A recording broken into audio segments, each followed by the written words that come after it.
Welcome to Subtracting Integers. The goals of this video will be to subtract integers using algebra tiles and also to subtract integers using basic rules.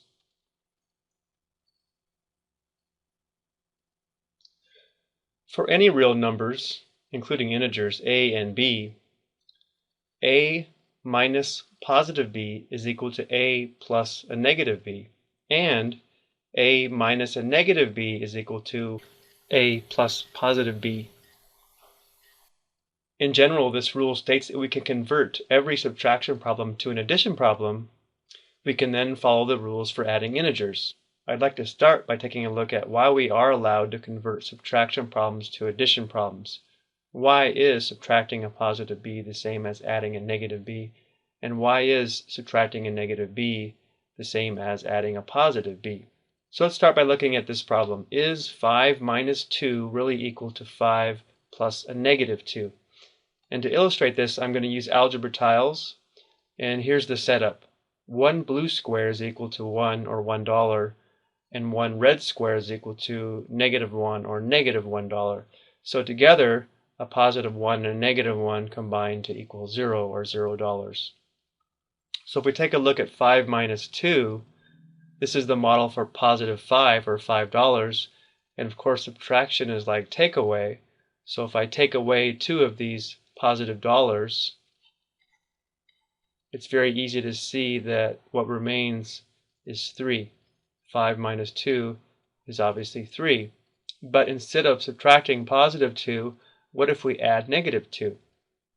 Well, here's our model for positive 5. Here's our model for negative 2. Now adding is like combining, so if we combine all of these together, we know that a positive $1 and negative $1, that would give us 0. Here's another positive $1 and a negative $1, and that would give us 0. So again, what remains, as we see here, we have $3 or positive 3. 5 plus negative 2 also gives us the result of $3. Let's take a look at another one. Is negative 3 minus negative 5 equal to negative 3 plus 5? So is subtracting a negative 5 the same as adding positive 5? Let's take a look. Now this example is a little more involved. Here's our model for negative 3. Well, if I have negative 3, I can't take away 5 red squares because I only have 3 of them. So what we have to do is introduce some zeros. This is what I mean by that. This is still negative 3, but over here we have a red square and a blue square, which we said was equal to 0. So these two would give us 0. These two would equal 0. So essentially these 4 squares represent a 0. Now the reason we want to introduce these is now we can take away 5 red squares. We can take away 1, 2, 3, 4, 5. This is like subtracting the negative 5. And what remains is our answer, and we have positive 2. Negative 3 minus negative 5 is positive 2. Now is subtracting negative 5 the same as adding 5? Here's our model for negative 3. Here's our model for positive 5. If we add these or combine them, we know this pair would be 0, this pair would equal 0, and this pair would equal 0.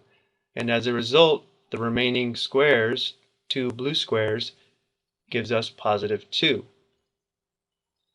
So we are allowed to convert every subtraction problem to an addition problem. Let's take a look at some additional examples, and when we go over these examples, I am going to go back to the money analogy.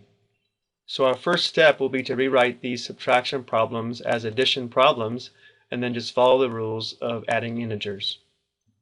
So 5 minus a positive 7, subtracting a positive 7 is the same as adding a negative 7. Going back to our money analogy from the video Adding Integers, this positive 5 represents $5 that you have, plus a negative $7 or a loss of $7. So we have $5, we lose $7, we are now down $2, negative 2. This next problem, 12 minus negative 4, would be the same as 12 instead of subtracting negative 4, we'll add the opposite. Well, the opposite of negative 4 is positive 4. Of course, this will be equal to 16. Hopefully that makes sense.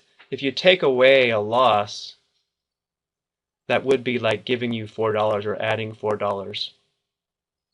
Negative 5 minus 9 is the same as negative 5. Instead of subtracting a positive, we're going to add a negative 9. So we have a loss of $5 plus another loss of $9. We'd have a total loss of $14. So our sum would be negative 14. Again, this should make sense. If I take away $9, that would be the same as adding a loss of $9. And lastly, we know that subtracting a loss would really be the same as giving us $4. So minus a negative 4 becomes plus positive 4. We have a loss of $7.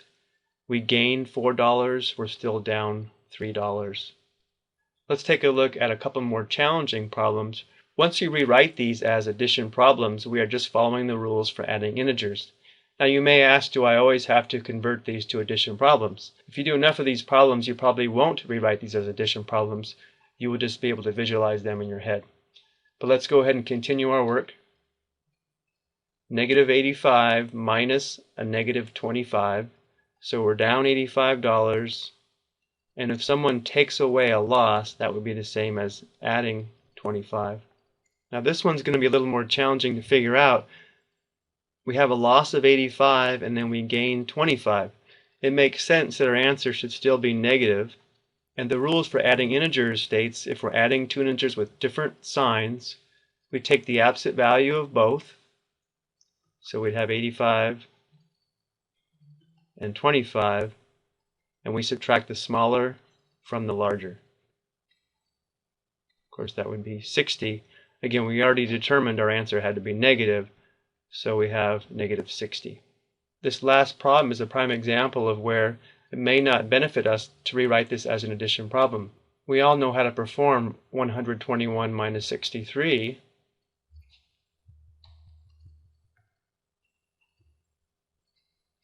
We know our answer will be 58. Of course, it wouldn't be wrong to keep it consistent and rewrite this as 121. Subtracting $63 is the same as adding a loss of $63 or adding a negative 63. Again, if we follow the rules for adding signed integers, of course we would still get 58. Okay, I hope that helps explain or review how to subtract integers. Thank you for watching and have a good day.